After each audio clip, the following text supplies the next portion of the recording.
সুদূর প্রবাস থেকে ইংল্যান্ড থেকে আপনাদের সবাইকে জানাচ্ছি শুভেচ্ছা।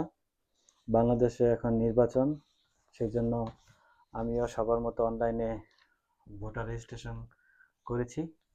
এই আমার ভোটের ব্যালট আমি পেয়ে গেছি। তো আমি আজকে ভোট দেব, আপনাদের সবার সামনে ভোট দেব। খুবই সহজ। এখানে দুটো খাম আমরা পেয়েছি, একটি হচ্ছে ব্যালট আর একটি হচ্ছে গণভোট। প্রথমে ব্যালট। আমার নির্বাচনী এলাকা যেহেতু নরসিংদী 1, আর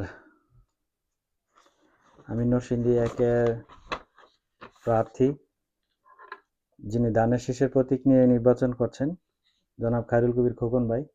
আমি ওনাকেই ভোট দিব। তো এই ব্যালট নিয়ে অনেকে অনেক কথা বলেছেন। ব্যালটের মধ্যে আমাদের ধানের শীষ প্রতীক আসলে খুঁজেই পাওয়া যায় না,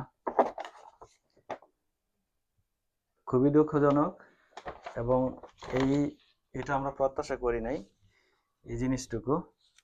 তারপরেও একটা সহজ একটা মাধ্যম আছে। বাম পাশ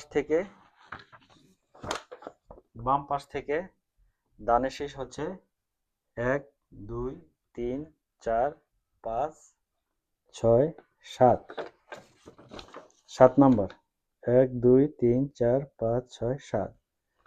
বাম পাশ থেকে, বামের সর্বশেষ সারি থেকে 7 নম্বর সিরিয়ালের নিচে আছে ধানের শীষ। আপনি টিক চিহ্ন দিয়েও দিতে পারেন অথবা ক্রস দিয়ে দিতে পারেন, তবে আমি টিক চিহ্ন দিয়ে দিব।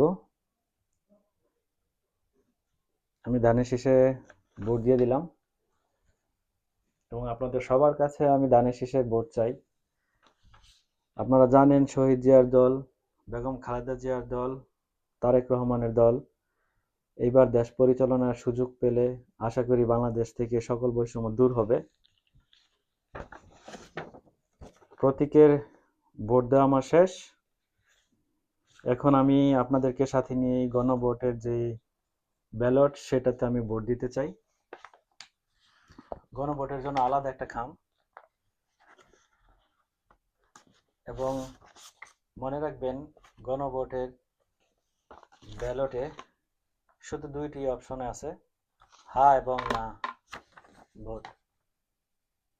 অবশ্যই ভোট দেওয়ার সময় আপনি অবশ্যই কেন হাতে ভোট দিচ্ছেন, কেন নাতে ভোট দিবেন, সেটা অবশ্যই একবার পড়ে নেবেন। এখানে কতগুলো প্রস্তাবনা আছে, আমি পড়ছি। 1, নির্বাচনকালীন তত্ত্বাবধায়ক সরকার, নির্বাচন কমিশন এবং অন্যান্য